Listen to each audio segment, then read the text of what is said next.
Abre aí comigo em Lucas 10. Lucas 10. Hoje eu quero pregar, eu quero falar, dividir com vocês uma mensagem que eu dei o nome de A Melhor Parte. Fala comigo, a melhor parte.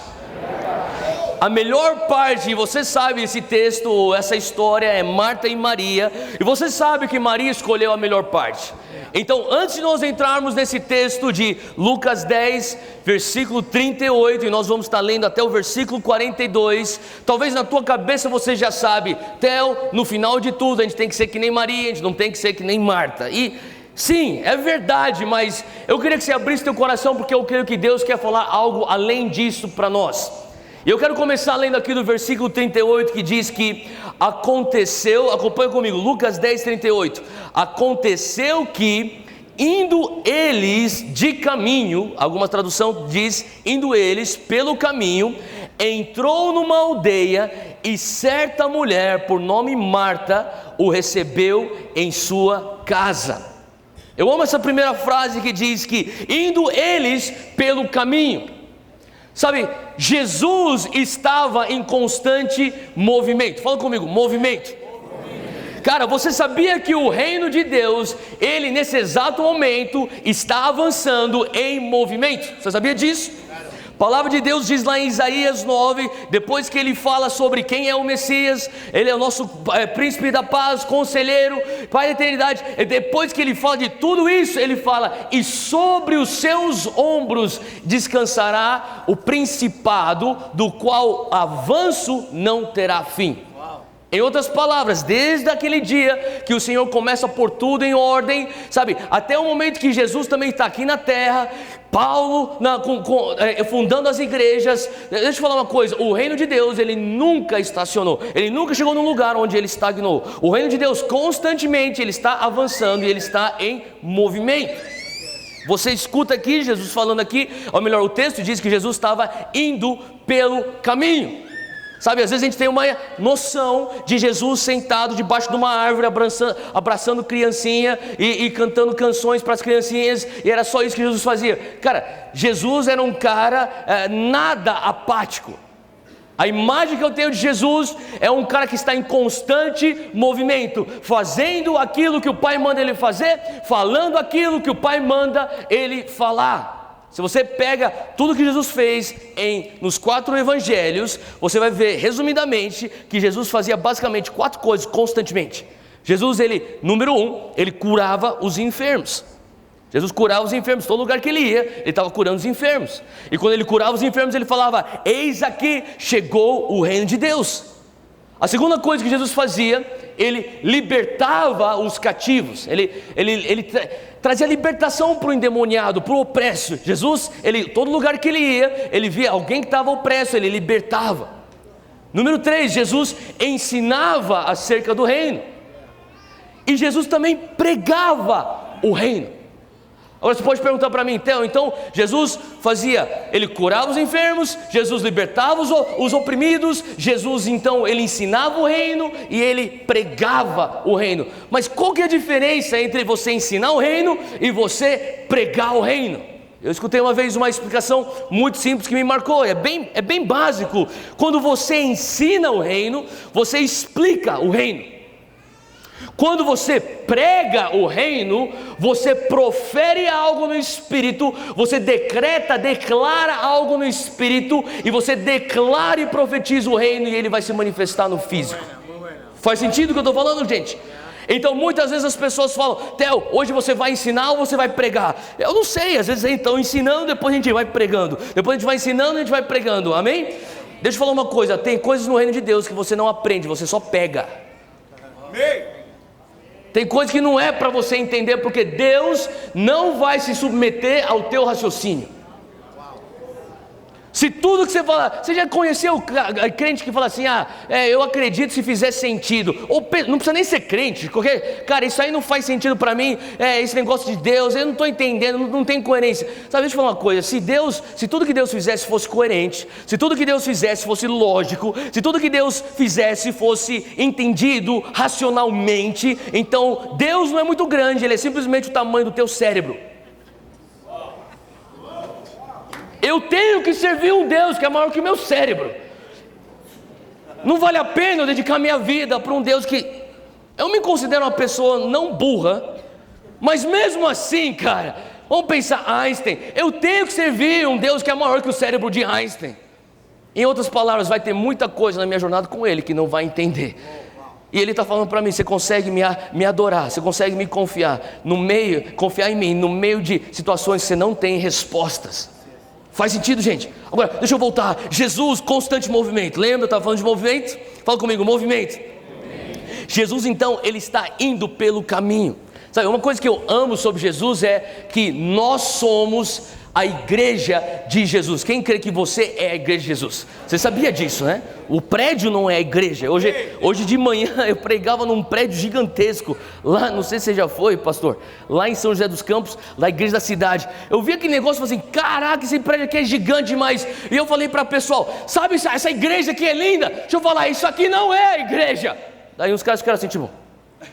Falei, desculpa, eu não quero te ofender, mas a igreja somos nós. Amém. Nós somos a igreja. E se você é a igreja, você é de Jesus Cristo. Por isso que Jesus fala assim, é a minha igreja. Por isso que quando as pessoas falam, Theo, você a Monte Sião é tua, né? Eu falei, nunca a Monte Sião foi minha, nunca a Monte Sião será minha, a Monte Sião é de Jesus. Faz sentido? A igreja é de Jesus. Agora, para pensar, se Jesus é o dono da igreja, a igreja tem que carregar o DNA de Jesus. E a igreja tem que estar em constante movimento. A igreja tem que estar em constante avanço. A igreja deveria estar curando os enfermos, libertando os cativos, ensinando o reino, pregando o reino. Faz sentido? E quando você olha, eu queria que você abrisse comigo. Eu sei que eu acabei de abrir esse texto, mas põe teu dedo lá, vai comigo para Atos 1, porque eu amo esse texto também de Atos 1, e depois a gente vai voltar para o nosso texto-chave. Mas Atos 1, 8... Isso aqui é a continuação da grande comissão. Eu não sei se você percebeu isso, mas Mateus 28, versículo 17 a 19, você tem a grande comissão. E logo na sequência, você conhece a grande comissão: fazer discípulos das nações, curar os enfermos, libertar os cativos, batizai-os em nome de Jesus. E logo na sequência, você continua em Atos 1, versículo 8, dizendo assim: receberão poder quando o Espírito Santo descer sobre vocês, e serão minhas testemunhas. Fala comigo, mártires. Mártires é a palavra original de testemunhas, no grego original. Ele fala, vocês serão minhas testemunhas em Jerusalém, em toda Judeia e Samaria, e até os confins da terra. Cara, ontem à noite eu estava pregando esse versículo lá em Belo Horizonte, e daí eu percebi um negócio. Alguém aqui é de Belo Horizonte? Levanta a mão se tem alguém aqui que é de Belo Horizonte. Tá bom. E alguém foi para Belo Horizonte recentemente aqui? Alguém? Tá. O aeroporto dos caras se chama Confins. E cara, pensa num aeroporto longe pra caramba. É tipo, você pousa em Belo Horizonte, na verdade você nem pousa em Belo Horizonte, você pousa numa outra cidade, você tem que viajar. Eu falei, cara, aquele aeroporto era esse Confins, que é longe pra caramba, o Confins da terra mineira. Mas, graças a Deus, o evangelho chegou lá também. Mas o que Jesus estava querendo dizer é, a igreja começa em Jerusalém.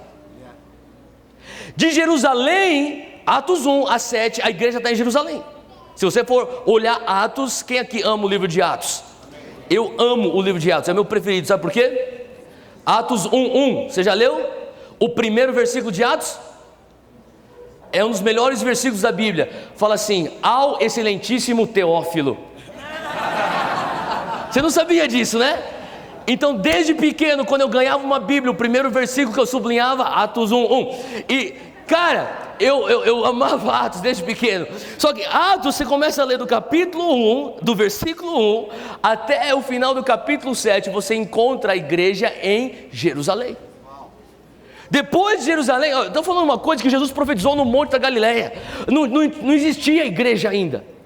Ele estava profetizando, vocês vão ser minhas testemunhas. Jerusalém, a segunda ordem é Judeia e Samaria, a terceira ordem, confins da terra, quer dizer, qualquer lugar que é longe.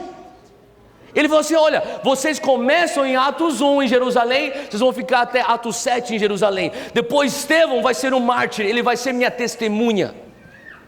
E de lá então a igreja vai para Judeia e Samaria, 8 a 12. E depois nós chegamos no momento de Antioquia, onde Paulo é enviado. Atos 13 até o final, Atos 28, você tem os confins da terra. Sabe o que eu amo disso? Que os confins da terra incluem Santo André. Que os confins da terra incluem o Brasil. Que os confins da terra está incluindo Nepal, Índia, China. Confins da terra inclui, sabe, Zâmbia. Eu estava conversando semana passada com um cara de Zâmbia e estava me falando sobre as coisas que Deus está fazendo por lá. Sabe, confins da terra. Você entende uma coisa que começou lá em Jerusalém, se espalhou para a Judéia e Samaria e hoje está em todo lugar do mundo. Esse é o poder do reino que está em movimento. Jesus estava em movimento, cara. Cutuca alguém do teu lado e fala assim: faz alguma coisa, cara. Fala, meu, se mexa pelo reino. Volta comigo para Atos 10. Ele entra numa aldeia. Por que ele entra numa aldeia? Ele quer descansar. Por que ele quer descansar? Porque Jesus não é passivo, ele é ativo. Jesus está fazendo alguma coisa para o reino. Fala comigo: fé sem obras é morta. Cara, eu estava pensando, sabe, as duas reuniões mais importantes da face da terra: a grande comissão, Mateus 28 ou Marcos 16, sequência disso, Atos 1:8 que nós acabamos de ler, é a reunião no Monte da Galileia, e depois, a segunda mais importante reunião da face da terra, foi logo aquilo que Jesus já estava apontando para Atos 2, fala comigo, Pentecostes. Sabe que eu comecei a entender que o Pentecostes, ele existe porque existe antes a grande comissão. Deixa eu explicar, sabe, eu amo o Espírito Santo, eu lidero um negócio chamado Dunamis, que no grego original significa o poder explosivo do Espírito Santo, através de sinais e maravilhas. Vocês têm o nome Dínamos, têm a mesma raiz, sabe, a gente tem o mesmo DNA nesse quesito, que a gente ama o mover do Espírito Santo, amém? Cara, então, deixa eu falar uma coisa, e eu amo ficar na presença de Deus. Se você perguntasse para mim, Theo, o que você mais gosta? Eu gosto de ficar bêbado no Espírito, cara. Eu gosto de ficar chapado, ficar orando em línguas, ficar doido. Eu gosto de ficar essas coisas. Mas sabe uma coisa? Eu entendi algo, sabe? Eu tenho que amar a presença, mas eu não posso perder o foco do porquê que eu estou empoderado pelo Espírito Santo. Existe um porquê para Pentecostes. Esse porquê se chama Grande Comissão. Este porquê se chama: sereis minhas testemunhas em Jerusalém, Judeia e Samaria e confins da terra. E eu tô pensando nisso, sabe? Todo mundo aqui recebe no celular os memes do pentecostalismo selvagem. Você sabe o que é o pentecostalismo selvagem, né? Outro dia alguém me mandou um meme lá, um videozinho de uma tiazinha lá da Penteca, que é tipo canelinha de fogo mesmo, que começou lá a música lá: que tiro foi esse? Que tiro foi esse? Daí aparece uma tiazinha Penteca e fala: a metralhadora de Jeová. Vocês viram isso aí, gente? Caraca, eu casquei o bico. E eu ri, eu passei para todos os meus grupos do WhatsApp, todo mundo riu. Daí eu parei de rir e eu fiquei triste. Não, é verdade. O pentecostalismo, que a gente ri também, sem razão, se torna motivo de piada. Não estou falando que você não pode rir, tá? Não quero que você fique triste agora. Não, você pode rir. Mas o que eu estou querendo falar é trazer um pouco de sobriedade para você entender, galera. A gente fica na presença porque tem uma grande comissão. Ele só nos empodera porque a gente tem uma missão. E ele está em movimento. Ele está em movimento porque ele está cumprindo a missão dele, quer descansar, e daí ele se dá de cara com uma amiga dele chamada Marta, e Marta fala assim: Jesus, o senhor quer descansar na minha casa? Ele fala assim: olha, eu gostaria, mas eu tenho muita gente comigo hoje. E sabe, Jesus não viajava sozinho, Jesus trazia a renca, ele vinha com a galera toda, e o bonde de Jesus devia ter no mínimo 12, mais ele 13, provavelmente mais alguns gatos pingados que andavam junto com ele, então vamos falar uns 18. E Marta olha e fala assim: você tem 18? Para alimentar? Para lavar os pés? Para fazer sala? Jesus, eu estou com 18. E Marta fala: não tem problema, entra, Jesus, eu te recebo. Sabe, todo mundo sabe de Maria. Todo mundo sabe que Maria é aquela pessoa que a gente tem que: Maria fez a coisa certa, a Marta ela fez a coisa errada. Deixa eu falar uma coisa que eu estava lendo esse texto, o Senhor falou comigo, Theo, todo mundo quer ter encontros de Maria. Todo mundo quer sentar aos pés de Jesus que nem Maria. Mas as pessoas não entendem que se não fosse por Marta, Jesus nunca estaria dentro da casa dela para que Maria tivesse um encontro. Sabe o que o Senhor começou a falar comigo? Sabe? O Senhor falou comigo assim, Theo, eu sei que você quer o sobrenatural. Eu sei que você clama pelo sobrenatural. Mas existe uma ordem para isso. Você precisa ser fiel com o teu natural, para que eu venha então com o meu sobrenatural. Quantos aqui querem experimentar o sobrenatural de Jesus? Sabe, eu creio que Deus está falando assim, olha, eu me alegro com esse anseio que você tem pelo meu sobrenatural, mas, sabe, todo mundo pensa, eu quero ser que nem Maria, mas ninguém está valorizando uma Marta que está abrindo a porta, falando, eu vou atrás de água para lavar, então, 18 pares de pés, eu vou atrás de comida para alimentar 18 estômagos, eu vou atrás aqui de panelas para cozinhar comida para tanta gente, eu vou pôr a mesa, eu vou servir vocês, depois vocês forem embora, eu vou lavar a louça de 18 homens. Tem alguém aqui que já cozinhou para 18 pessoas? Você sabe que não é fácil. E Marta é a pessoa que está fazendo o natural para que a sua irmã pudesse experimentar o sobrenatural. A gente fala sobre Pedro, e Pedro, cara, eu amo Pedro. Pedro andou sobre as águas, eu sempre falo, as pessoas criticam Pedro porque ele se afundou, eu falo, sabe, aquele dia, Pedro volta para casa molhado, os outros 11 voltam secos. Pedro volta para casa com um testemunho, os outros 11 só com uma história.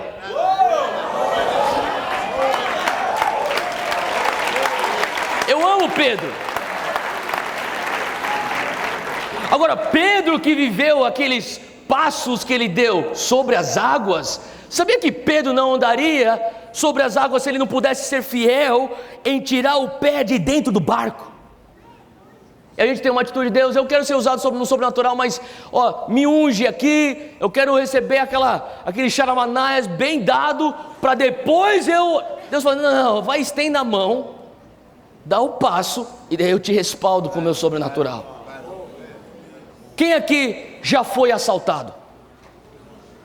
Welcome to São Paulo, gente. Ou Santo André. Cara, eu já fui assaltado 3 vezes.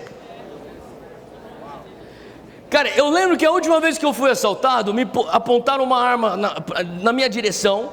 E eu gostaria de falar para você que eu fui extremamente espiritual e que eu levei o bandido para Jesus. Mas não foi o caso. Na verdade eu pensava, porque todo mundo já escutou testemunhos de alguém que sofreu uma tentativa de assalto, daí teve uma reviravolta, né? E eu escutava esses testemunhos na igreja e falava, quando chegar a minha vez, você vê que eu cresci em São Paulo, né? Quando chegar a minha vez, alguma coisa vai acontecer, Deus. E chegou a minha vez.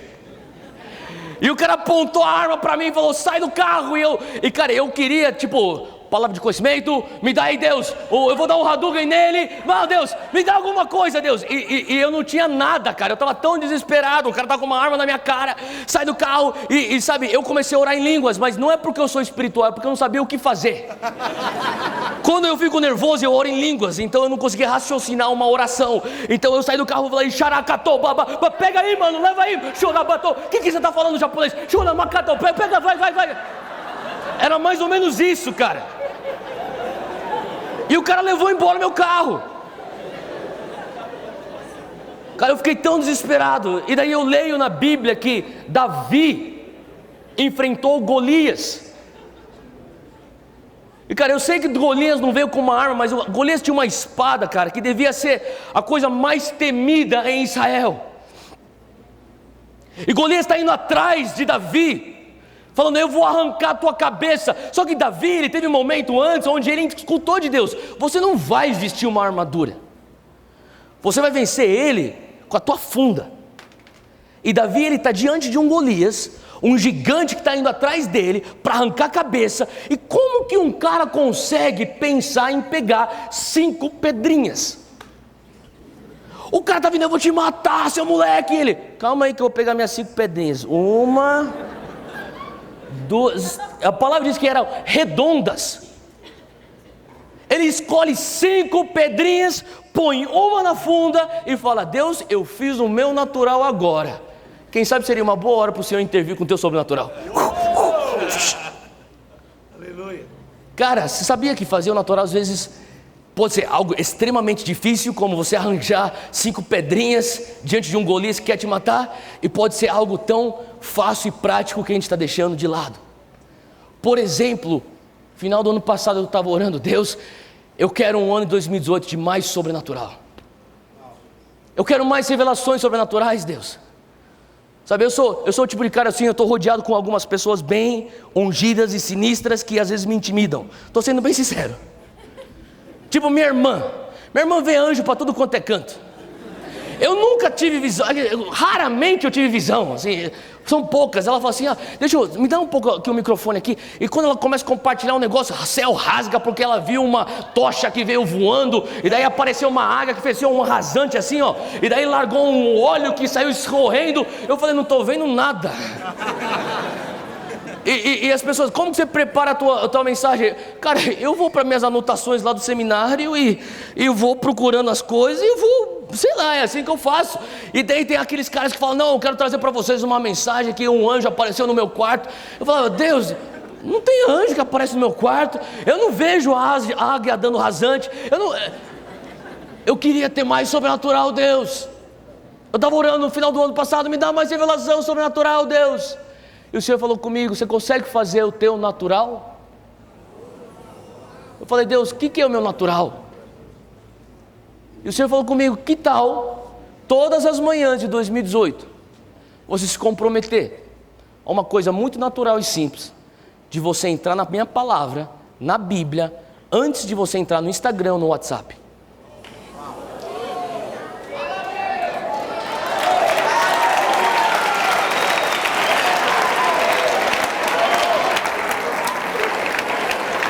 Daí o que eu fiz? Porque eu sei como eu sou. Eu carrego o meu celular no meu criado mudo. Então eu plugo o meu celular, eu ponho o meu alarme, eu abro a minha Bíblia e eu boto o meu celular dentro da Bíblia e fecho a Bíblia.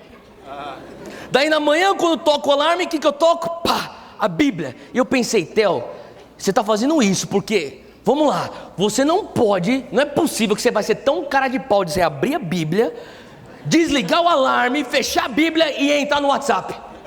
E pela graça de Deus está dando certo. E deixa eu te falar uma coisa tão simples que fez tanta diferença. Estou sendo vulnerável para você. Sabe, o Senhor está perguntando: qual que é o nosso natural hoje à noite para você experimentar o teu sobrenatural? Às vezes pode ser uma coisa mirabolante, como você conseguir ter a audácia de achar 5 pedrinhas diante de um gigante.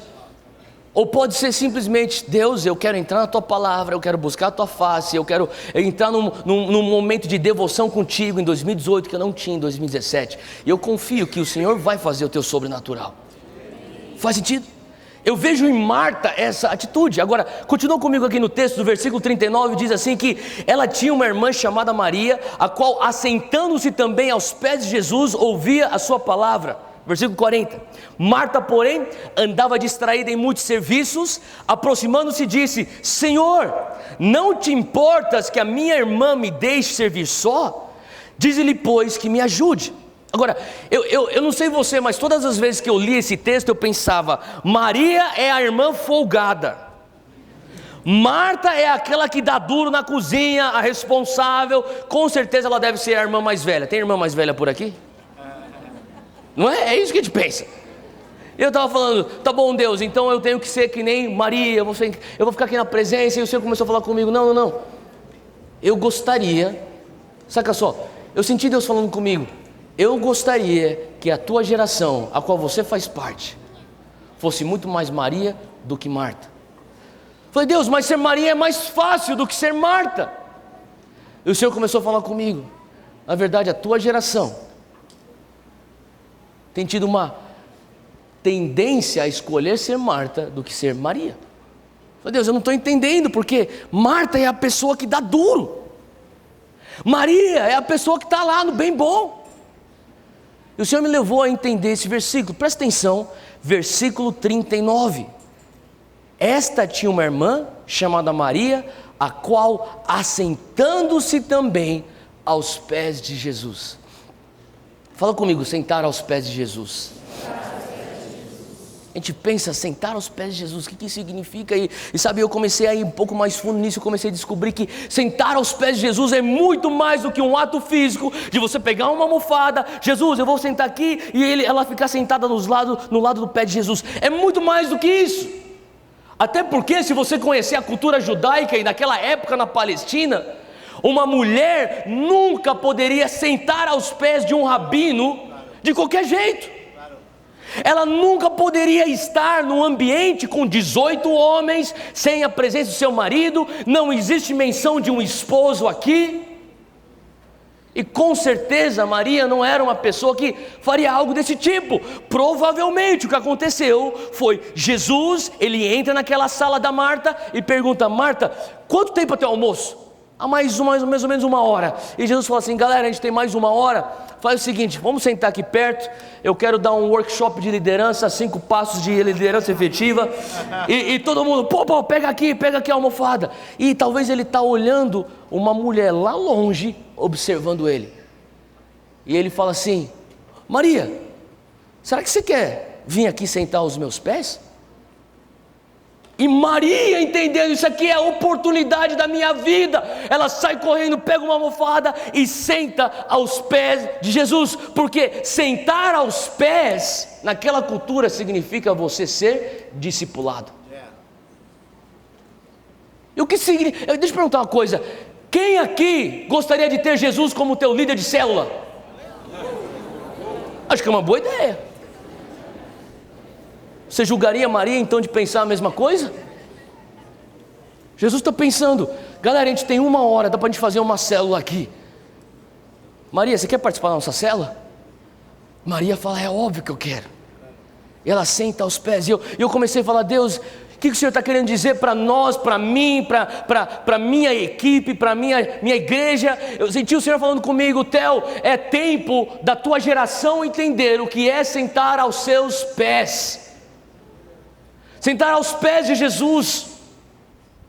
A gente entende o que é o serviço na cozinha, e não tem nada de errado em você servir na cozinha, mas na nossa ideia, o bem bom é sentar na almofada, o da dura é na cozinha, e na ótica do reino, o que é custoso é sentar aos pés. Porque talvez o que nós pensamos do que é ser discipulado, ou fazer discípulo, não é o que Deus pensa que é fazer discípulos, ou ser discípulo. Eu tenho visto muita conversa de discipular nações, eu discipulado, e às vezes eu fico pensando: será que a gente está entendendo o que realmente é você ser um discípulo de Jesus? Lucas 14, 26, Jesus fala como que você tem que ser um discípulo dele. Ele fala assim: se alguém vem a mim e ama o seu pai, a sua mãe, a sua mulher, seus filhos, seus irmãos, irmãs e até a sua própria vida, mais do que a mim, não pode ser meu discípulo. É agressivo isso, concorda comigo? Sabe o que ele está falando? Se você ama a tua família mais do que a mim, você não pode ser meu discípulo. Outro dia eu estava no elevador de casa. Eu entrei com minha esposa, meu filho Zeque de 2 anos e meu filho caçula no colo da minha esposa, o Coa, e daí entrou um vizinho, parou o elevador, entrou um vizinho, ele entrou, ele olhou pra gente e falou assim: que família linda, hein? Eu falei: obrigado. Eu e Júnior, sendo educado, obrigado. E daí ele continuava olhando assim, daí ficou um pouco assim, meio sabe, awkward assim. Daí ele fala assim: mas família é tudo, hein, cara? Família é tudo, né? Daí eu falei: é legal, né? Cara, família é a base de tudo, né? Eu pensando: por que esse elevador não chega no térreo? E ele não ficava falando de família. E cara, na hora eu comecei a pensar: ele está falando valores que nós, na sociedade, glorificaríamos. Mas sabia que Jesus falaria não? E obviamente eu não ia ser um crente mala, chato pra caramba, falando, o cara fala pra mim: pô, mas família é tudo, hein, parabéns pela tua família. Eu falei assim: família é tudo nada, quem quer tudo é Jesus, meu irmão. Eu não ia fazer isso, né? Então eu fiquei quieto. Falei, obrigado. Mas eu saí de lá entendendo que para Jesus, Ele tem que ser tudo. Que se você quiser ser discípulo de Jesus, Ele está falando até a tua própria família. Quem está entendendo aqui que isso aqui é agressivo? Você está entendendo que Jesus não era politicamente correto? Que Jesus era completamente contra a cultura. Ele está falando assim, você tem que negar a tua própria família se você quiser me seguir.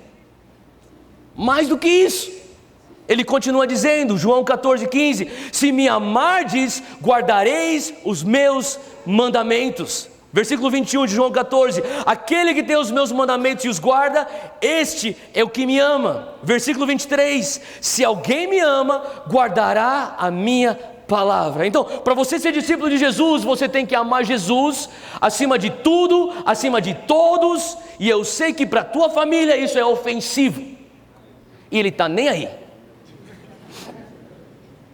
Não só isso, Ele fala, se você me ama, você obedece os meus mandamentos. Agora, quando eu conheci a Júnia, ela tinha acabado de voltar para Jesus. Na verdade, ela teve um encontro com Jesus, porque ela cresceu na igreja, mas ela nunca tinha tido esse encontro com Jesus. Ela tinha passado um tempo de uma busca espiritual, e daí ela aparece lá na nossa igreja, e ela teve um encontro radical, e eu não era nem namorado dela, obviamente, não era o marido dela, eu era um líder de jovens, e ela apareceu. E eu lembro que a Júnia, ela veio de um background, ela e as amigas dela, elas são meio alternativas, aquelas coisas meio zen. Minha esposa ainda abraça a árvore, sabe, essas paradas doidas. Eu sei, eu também nem julgo mais ela, mas cara, ela faz uma parada. Outro dia eu cheguei em casa, não, sem zoeira, isso aqui, eu cheguei em casa, tinha uma parada assim gigante, tipo sei lá como eu explico, um cheiro, um fedor, que eu falei, que é esse negócio que está fazendo? Ela falou, é kombucha. Alguém já ouviu falar de kombucha?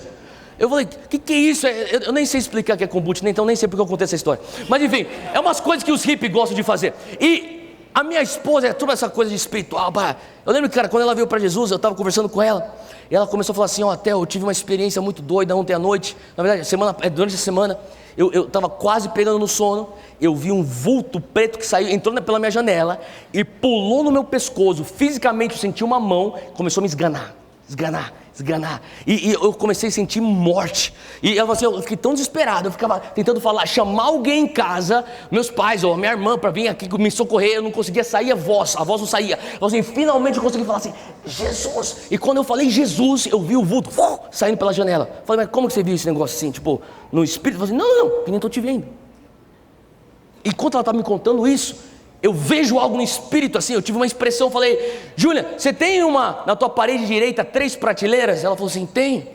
E na última prateleira tem uma estátua de Ganesh. Eu falei, como que você sabe? Você já foi? Eu falei, eu nunca fui no teu quarto, nunca fui na tua casa, mas eu estou vendo isso aqui no espírito. Eu falei, eu ganhei de uma das minhas amigas, que ela foi para a Índia numa viagem experimental, espiritual, e ela falou que era para me ajudar a meditar. Falei, então, isso aí é um demônio, joga fora, a gente vai ter que ungir o teu quarto. E eu estou contando essa história para você entender as amigas da Júnia, a galerinha da faculdade dela. E daí, ela levou, a coisa doida é, Jesus fez algo tão transformador na vida dela. Daí a melhor amiga dela também foi completamente convertida, assim, de cabeça para baixo. Hoje ela é a líder de intercessão da nossa igreja, então para você ver como que é. Deus fez uma obra completa na vida dela. E daí tem algumas outras que são amigas delas, que ainda não vieram para Jesus, mas virão em nome de Jesus. E uma delas, a gente estava conversando, e daí essa menina, ela é a mais, sabe, assim, bem para lá. Tipo, ela ficou na Bahia, se você tem uma noção, ela morou na Bahia, numa aldeia alternativa. É uma menina aqui que ela podia estar fazendo qualquer outra coisa no mundo, ela escolheu fazer isso, não é porque ela teve que fazer. Ela escolheu ficar lá 2 anos sem depilar, tomando banho no mar. Tipo, olha o naipe, velho. A pessoa tem que estar muito faminta por espiritualidade para fazer uma coisa dessa, né, velho? E daí essa menina, ela estava conversando comigo, e eu estou tentando ser gente boa, a gente está tentando usar de sabedoria. A minha esposa continua orando por ela, e lógico, a gente crê na conversão. E ela estava falando para mim, Theo, eu sei que vocês são agora evangélicos, que eu sempre fui, né, mas eu estou falando da Júlia e da Ale. Mas eu também gosto de Jesus. Eu amo Jesus. Jesus é o máximo. Eu falei, que da hora. você está lendo alguma coisa? Eu estou lendo um livro de Jesus. Ela começou a falar um livro que eu nem sei que é, que livro, quem escreveu aquele livro. Ela começou a falar de Jesus. Você sabe, aquele livro me remeteu a algumas filosofias de Gandhi, sabe? É tão lindo Gandhi também, né? Eu falei, tipo, ela falou assim, e Buda também, Buda ensinava muita coisa, o amor, Jesus, eu amo Jesus, e eu não, obviamente eu não falaria, não, você não ama Jesus, eu não ia fazer isso. Então eu fiquei, legal. E eu falei para a Júnior, vamos orar mais. Mas depois o Senhor falou comigo, Theo, não julgue essa menina. Falei, Deus, não estou julgando. Não, você não julgue ela, porque tem pessoas na tua igreja que são que nem ela. Eu falei, Deus, na minha igreja não tem ninguém que acha que Jesus é que nem Buda. Ele falou assim, não. Pessoas que pensam que amam Jesus, mas não amam Jesus. Deixa eu falar uma coisa. Se você não entende que amar Jesus significa, incute em você, adequar sua vida aos princípios de Jesus, você não ama Jesus. Você não pode falar, eu amo Jesus, mas eu não quero que o Senhor transforme e confronte as coisas na minha vida. Você não tem amor por Jesus, sabe o que você tem? Você tem uma empatia por uma figura histórica, e não tem nada de errado com isso, legal. Mas não vem falar que você ama Jesus. Se você não está disposto a virar a tua vida de ponta cabeça e do avesso, para você se enquadrar aquilo que Ele diz que é certo, e você passar a amar o que Ele ama, e odiar aquilo que Ele odeia, você não ama a Jesus. Você tem uma admiração por um líder revolucionário, talvez assim como você já teve por Che Guevara ou qualquer outro cara, e não tem nada de errado, mas você não ama Jesus, porque amar Jesus tem que ser mais do que sentimento. Amor é compromisso. Então eu obedeço mesmo sem vontade de obedecer, porque eu amo Jesus. De repente, sentar aos pés de Jesus não é tão atraente quanto eu pensava. Não é tão fácil. De repente as louças que Marta está lá lidando na cozinha parece um pouco mais fácil. Deixa eu continuar aqui. Lucas 14, 27 diz que aquele que não carrega a sua cruz e não me segue, não pode ser meu discípulo. Lucas 14, 33 diz, da mesma forma, qualquer de vocês que não renunciar a tudo que possui, não pode ser o meu discípulo. Eu estava conversando com um jovem de 20 anos de idade lá, que frequentava a nossa igreja, e eu falava assim com ele, cara, você tem que entender que esse padrão de vida que você está levando, está fora dos padrões bíblicos, e cara, o Senhor Jesus está te chamando para você se adequar aos padrões dele, e eu estou aqui para te ajudar, eu te amo, eu quero passar a verdade para você, a gente quer olhar a palavra, esse é o nosso padrão. Se você se arrepender, ter uma metanoia, uma mudança de mentalidade, a gente vai fazer uma confissão, você vai pedir perdão, o sangue de Jesus vai lavar isso, você vai se enquadrar com ele e bola pra frente, nada demais, bola pra frente, cara. Ele ficava me olhando e falou assim, não, mas cara, eu participo das coisas do Dunamis, cara. Não, mas eu tô lá na minha faculdade, tem um Dunamis Pocket, eu frequento, eu tô aqui no culto dos jovens. Não, cara, você está falando que eu estou fora, mas eu estou aqui adorando. Falei, não, você não está entendendo, cara. Você tem que carregar a tua cruz. Não, mas eu falei, e daí eu comecei a ficar irritado. Daí eu dei um tempo, e daí o Senhor falou comigo. Na verdade, não sei se foi o Senhor, mas eu lembrei de um negócio, e eu falei, cara, deixa eu te falar uma coisa. Você tem 20 anos de idade. Eu tinha 20 anos de idade quando eu voltei para Jesus. Deixa eu te falar uma coisa. Sabe qual que é a diferença entre eu e você? Ele ficou me olhando. Eu falei, a diferença não é que eu sou mais espiritual do que você, porque eu não sou. A diferença não é que eu sou melhor do que você, porque eu também não sou. A diferença é que eu me converti numa época diferente da época que você vive hoje. E isso não me faz melhor do que você, só me faz diferente. Agora deixa eu te explicar, talvez é da minha vantagem ou é para a minha vantagem que eu me converti há uns 15 anos atrás, com meus 20 anos de idade, numa época onde você se tornar crente não era algo popular. Ele ficou me olhando. Falei, cara, eu lembro quando Jesus me resgatou de uma balada em Tampa, na Flórida. Eu estava muito louco, por 10 horas bêbado. O Espírito Santo veio, trouxe convicção. Ninguém orou por mim, ninguém pôs as mãos sobre mim, ninguém fez apelo. Eu sozinho, na meio daquela balada, eu estava com uma cerveja na mão, muito louco. De repente veio a convicção, eu fiquei sóbrio, sobrenaturalmente. Eu comecei a chorar debaixo da convicção, larguei aquilo, fui para o banheiro, taquei água no meu rosto. Eu falei, Jesus, hoje eu volto para o Senhor, eu dou as costas para isso. Eu pus o pé para fora da balada, procurando um táxi para ir embora, quando eu escutei dentro do meu peito YWAM, que é Joku em inglês. Eu nunca tinha ouvido falar de Joku na minha vida. Tanto é que quando eu cheguei na casa, eu entrei no computador, botei no Google YWAM, e foi naquele dia que eu fiz a inscrição para fazer um ETED, uma escola de treinamento discipulado. Foi assim que eu voltei para Jesus. Só que sabe o que aquilo incutiu? Da noite para o dia, eu não era mais o cara popular da faculdade, eu não era mais um dos promotores das melhores baladas da faculdade, eu não era mais aquele cara que andava com os atletas, os jogadores de basquete, que atraía todas as meninas mais gatas da faculdade, eu não era o cara mais maneiro. A minha namorada na época achou que eu pirei o cabeção. De repente agora eu sou do cara popular, a alma da festa, eu me torno o loser, o cara marginalizado, o cara esquisito, que senta sozinho no refeitório. Eu falei, sabe de uma coisa? Essa é a diferença entre eu e você. É que custou alguma coisa para mim. E não me faz melhor do que você.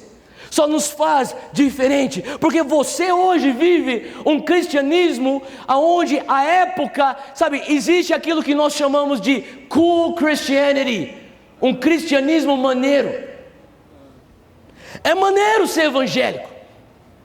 Pô, para pensar, tem jogador de futebol que é evangélico, tem MC que é evangélico, tem funkeiro que é evangélico, cantor sertanejo universitário que é evangélico, ator evangélico, modelo evangélico, digital influencer evangélico, youtuber evangélico. Oh, mano, todo mundo é evangélico, é maneiro ser evangélico. Na minha época, você ser evangélico quer dizer que você vai para a igreja e não tem nenhuma mina gata na igreja.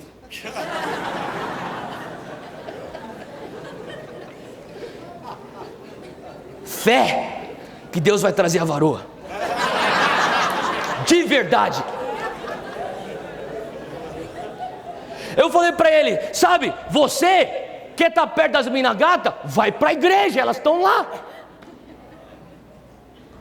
Você quer estar com a galera descolada? Vai para aquelas conferências, eles estão lá. Você quer ganhar popularidade? Seja um Instagrammer, um YouTuber evangélico e tire selfies e ponha versículos nas legendas. Você será popular. O que é ser evangélico? Estava na academia 2 semanas atrás, um cara veio para mim e falou: aí, você é pastor evangélico? Eu falei, sou. Ele começou a me medir assim. Sério mesmo? Falei, você nunca viu um pastor tão forte assim? Não, brincadeira, eu não falei isso. Eu não falei isso, mas ele falou assim, você não parece um pastor. Eu falei, o que parece? O que é pastor então? Ah, aquilo lá que eu vejo na televisão, aquilo lá não é evangélico? Eu falei, mas eu posso ser evangélico desse jeito? Ele, E ele começou a falar uma série de pessoas famosas que são evangélicas. Aquele lá não é evangélico? Você faz o que ele faz? Não. Então você é evangélico? Cara, ele estava confuso, daqui a pouco eu saí da conversa confuso também. Eu falei, eu nem sei o que é mais ser evangélico.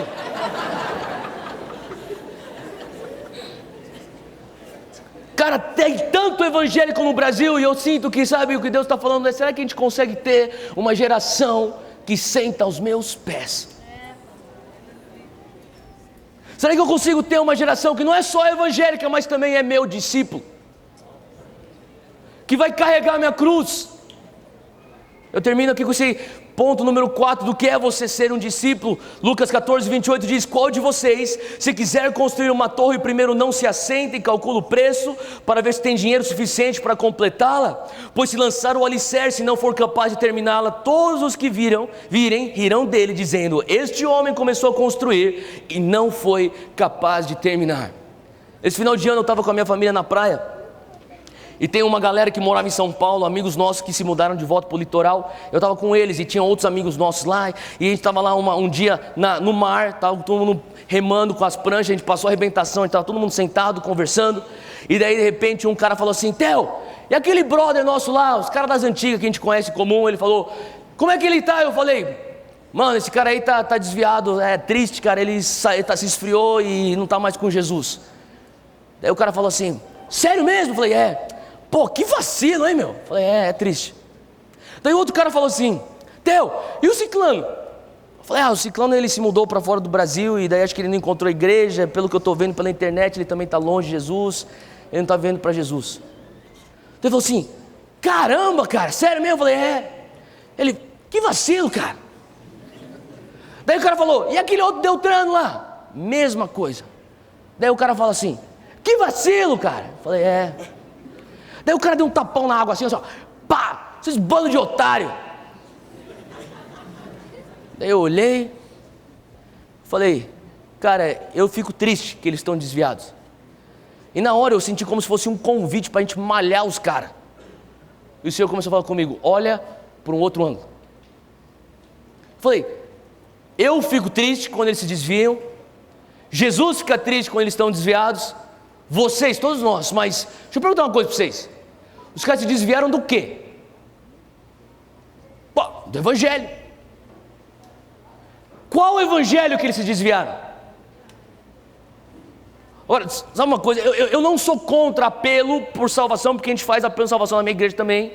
Vem para frente, repita uma oração, a gente faz isso, eu não sou contra isso. Mas até hoje, eu cresci na igreja, eu nunca vi um apelo na minha igreja ou em outras igrejas, onde a pessoa pergunta, quem quer seguir Jesus? O cara fica de pé, ele fala assim, antes de você vir para frente, deixa eu perguntar uma coisa, você está disposto a carregar a tua cruz? Você está disposto a negar a si mesmo? Você está disposto a morrer por Jesus? Você está disposto a te custar tudo, você entrega tudo para Jesus? Porque de agora em diante você não é mais teu, você é dele. Você está disposto a entregar a tua vida, assim como ele entregou a vida dele para você? Então vem para frente que a gente vai orar. Eu nunca vi um apelo assim e não quero sugerir que tem que ser assim.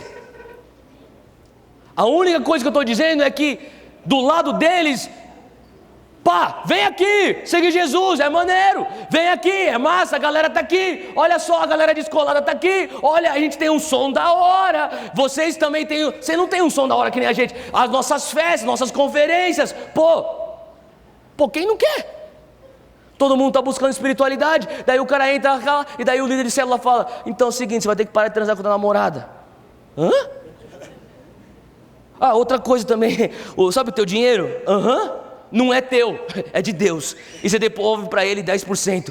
Você está falando sério? Sério. Outra coisa, você não vai mais mentir. Outra coisa também, você vai parar de trair tua mulher.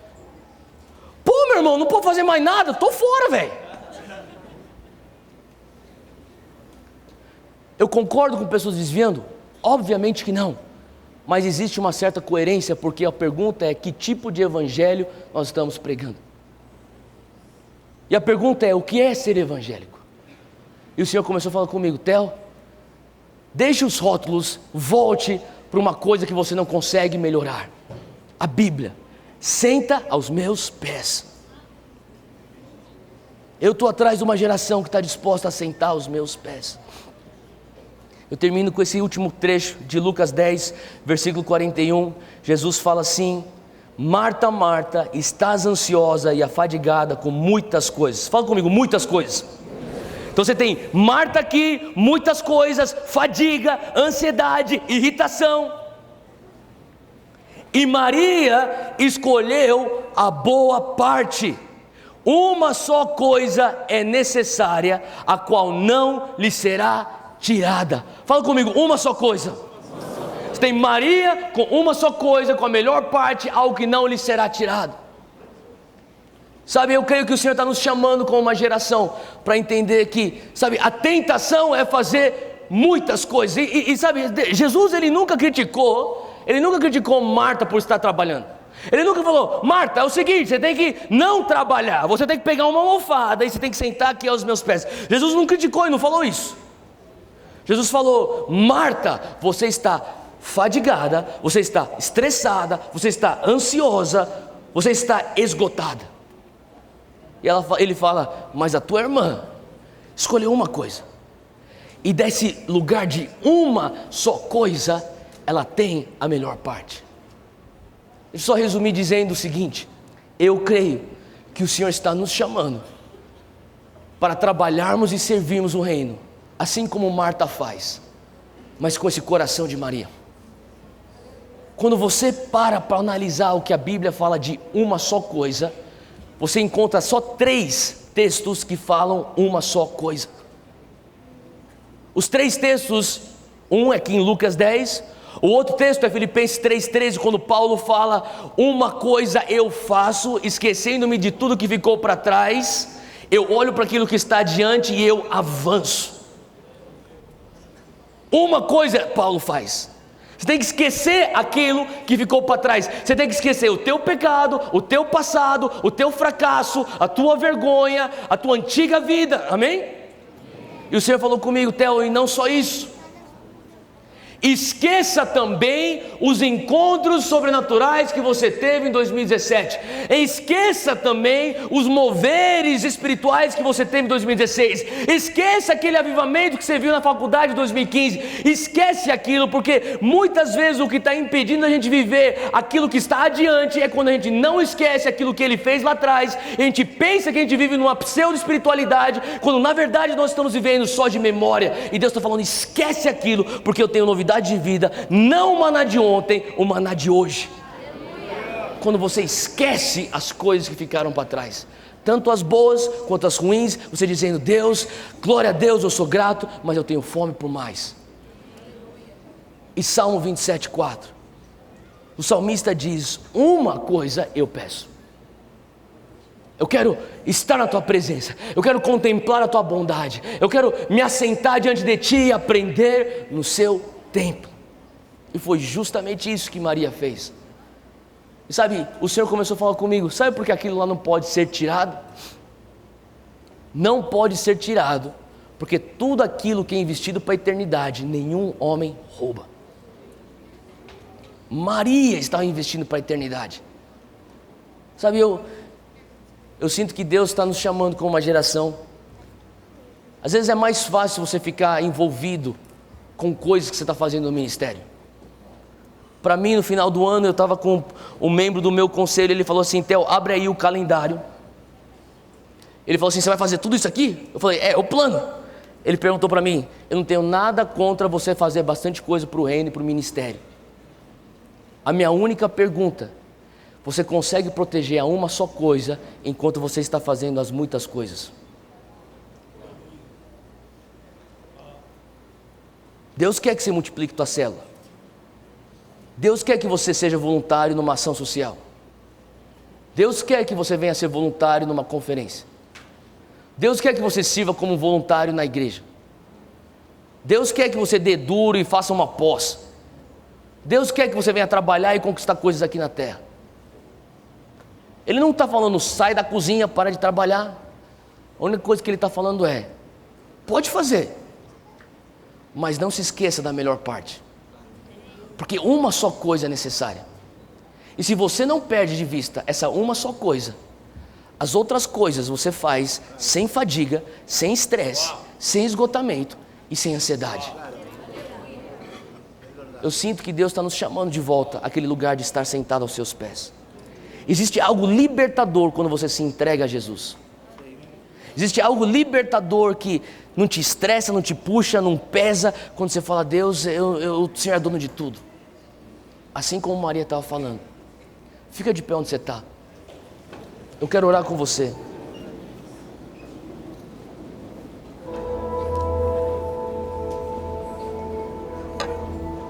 Feche teus olhos. Eu sinto de Deus que hoje à noite é uma noite onde o Senhor está querendo nos levar de volta a uma só coisa. Eu não acho que é porque você se desviou, não acho que é porque você está longe dos caminhos do Senhor, porque, sabe, a verdade é que eu sei que tem muitos líderes aqui, no nosso zelo de fazer tantas coisas por Deus, às vezes a gente se encontra muito mais como Marta. A gente quer proporcionar encontros de Maria para todo mundo. E o Senhor está falando assim: eu estou feliz com esse teu coração generoso, mas faça essas muitas coisas sem perder a uma só coisa. E sabe, eu eu sinto que o Senhor está querendo só renovar uma paixão pela presença dEle hoje, renovar a radicalidade do Evangelho, se é que a gente pode falar assim. Galera, nós somos 60 milhões de evangélicos no Brasil. 60 milhões de evangélicos no Brasil. Nós temos um país de 190 a 200 milhões de habitantes. Dos 60 milhões, 38, vamos arredondar para 40 milhões, estão abaixo de 35 anos de idade. É a nossa geração. Então para pensar que a nossa geração, nós somos 40 milhões de evangélicos.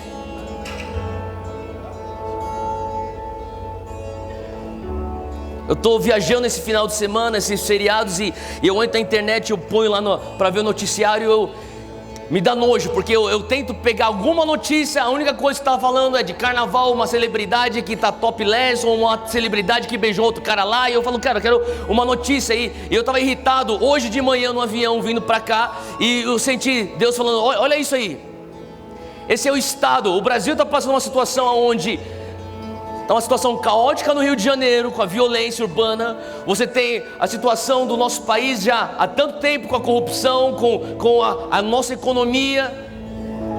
Você tem tantas incertezas, só que a gente está intensamente envolvido num carnaval. E a nossa tendência é pensar, nossa, que carnal que nós somos. Mas para mim, eu vejo aquilo como, nossa, quão ferido está o Brasil, que nós precisamos olhar para isso, para tentar, de alguma maneira, anestesiar uma dor.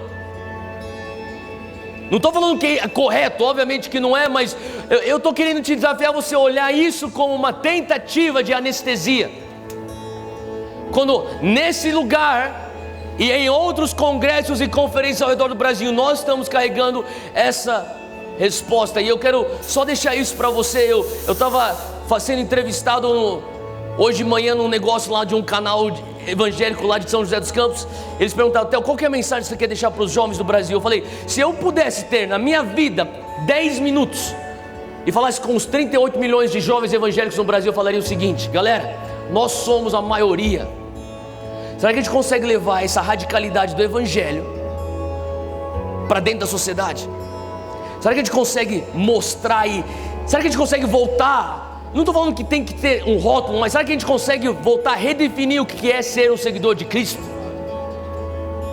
Porque no momento que a gente fizer isso, vai afetar o governo, vai afetar a política, vai afetar a economia, vai afetar a questão social do país. E sabe, eu creio que não é o que a gente vai fazer por conta. Sabe, Jesus está falando uma só coisa, cara. Ele está querendo fazer tantas coisas, e o Senhor está falando assim, existe poder de você estar sentado nos meus pés, existe poder para você mudar o mundo só sentado aos meus pés. Porque de lá saem as estratégias, de lá sai a sustentabilidade. Ergue as suas mãos onde você está e comece a falar, Deus, eu volto aos teus pés. E se você fala, até eu nunca saí dos pés de Jesus, sabe de uma coisa? Tem um lugar mais profundo para você chegar aos pés de Jesus. Fala, Deus, eu vou mais fundo ainda. Aonde você está, comece a entregar ao Senhor.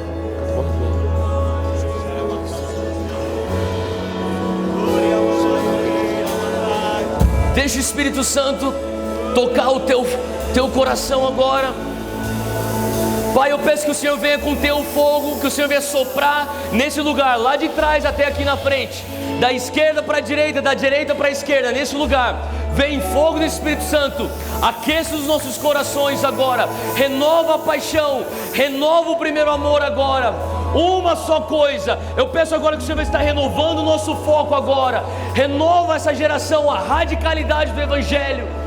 Se você hoje está entendendo o que é ser discípulo, hoje você começa a falar, Deus, eu continuo dizendo sim, eu continuo dizendo sim, eu continuo me entregando. Eu não só me entrego no dia que eu nasci de novo, eu me entrego todos os dias.